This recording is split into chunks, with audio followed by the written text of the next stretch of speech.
असं वाटते मला। यापूर्वी बिरसी या ठिकाणी जात होतो मी।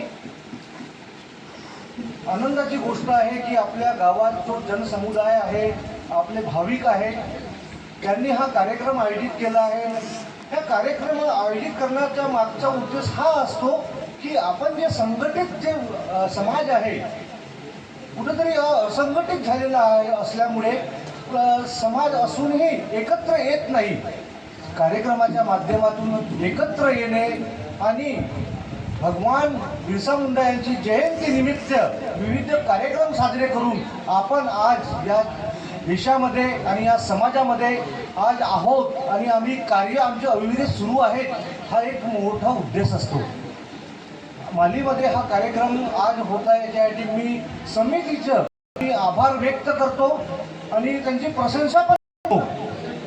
जास्त वेळ न घेता थोडक्यातच बोलीन मी। आता सरांनी मूळ निवासी आणि परप्रांतीय यांचे एक विषय समोर ठेवला होता। मी दोन शब्दात सांगेन, आपण ज्या मातीसाठी, ज्या मातीमध्ये आपण जन्म झालेला आहे, ही भारत भूमी, हे महाराष्ट्राची भूमी, हे आमगाव असो या आपल्या कोणत्या जिल्ह्यात आपण जन्म झालेला आहे, आपण गर्व आहे आम्हाला। पण ह्या मातीमध्ये आज आमगावमध्ये अशी परिस्थिती झालेली आहे की मूळ निवासी आपण ह्या तुटपुंज्या काही लोकांचे आज आपण गुलामगिरीमध्ये जगत आहोत। गुलामगिरी कशी म्हणाल? कारण की हे जे पुंजीवादी, जे श्रीमंत लोक जे बसलेले आहेत, परप्रांतीय लोक, या लोकांनी आमच्या जमिनी काबीज केल्या, आम्हाला प्रलोभन देऊन म्हणा या कुठलेही म्हणा, या आज अशी परिस्थिती झाली आहे की आज आमची पिढी जे शेतीवर निर्भर होती, ती पिढी आज शेती विकून, बरोबर सरांनी म्हटलं की आज आमची पिढी त्यांच्या इथं पुड्या बांधते, म्हणजे आज आम्ही हमाली करतो आणि मूळ मालक कोणत्या जमिनीचे? आम्ही होतो। मग त्या मिल आमच्या का नाही, ते किराणा दुकान आमची का नाही? याच्यामध्ये ह्या नवीन पिढीने प्रयत्न केला पाहिजे। आदिवासी समाजाच्या नवीन पिढीला माझं फक्त आव्हान आहे की त्यांनी एक कसं काय, गव्हर्नमेंटच्या भरपूर स्कीम आहेत, त्या स्कीम कोण? हे बाहेरचे लोक घेतात, परप्रांतीय लोक घेतात, पण तुम्हाला स्कीमची माहितीच नसते। अरे आपल्या जे पुढारी आहेत त्यांना विचारा, मोठे मोठे इथं म्हणजे शिक्षित लोक आहेत, चांगल्या पदावर आहेत, त्यांच्याकडे कधी गेले का तुम्ही की माझा आता मुलगा या मी ग्रॅज्युएशन झाला, या 12वी आहे, या 10वी फेल आहे, तर त्याच्यासाठी पण आदिवासी समाजाच्या मंत्रालयामध्ये एवढ्या स्कीम्स आहेत की दुसरा समाज फायदा घेतो। त्याच्या बचत गटामध्ये ट्रॅक्टर्स असतील, अंक असतील, या जनावरांचे जे शेळ्या पालन वगैरे जे मोठे मोठे उपक्रम असतात, याचा फायदा काय घेतो? तुमच्या नावावर दुसरा लोन घेतो, दुसरा व्यक्ती लोन घेतो, दुसऱ्या समाजाचा लोन घेतो।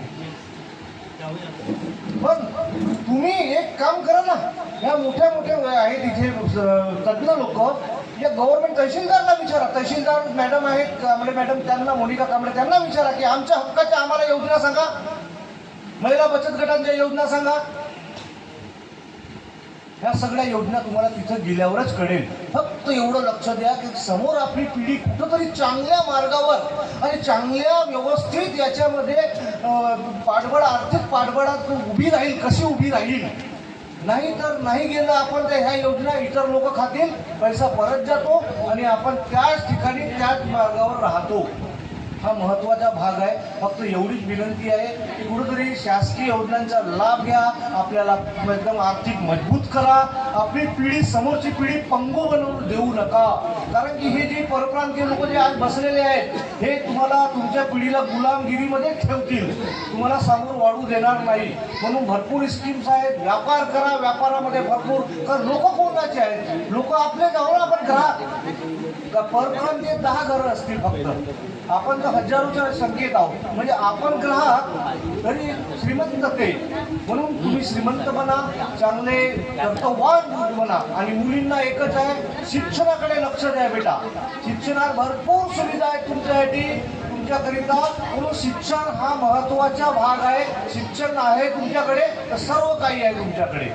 तर भाग असा आहे की भरपूर गोष्टी अशा आहेत की मंचावर किती आहेत बसलेले ते खूप म्हणजे तज्ज्ञ लोक आहेत. ते समाजाबद्दल त्यांनी मार्गदर्शन केलंच आहे. त्यांनी जास्त समाजाबद्दल न बोलता फक्त एकच माझी विनंती आहे की तुम्ही एकत्र राहा, संघटित राहा आणि असेच कार्यक्रम घ्या.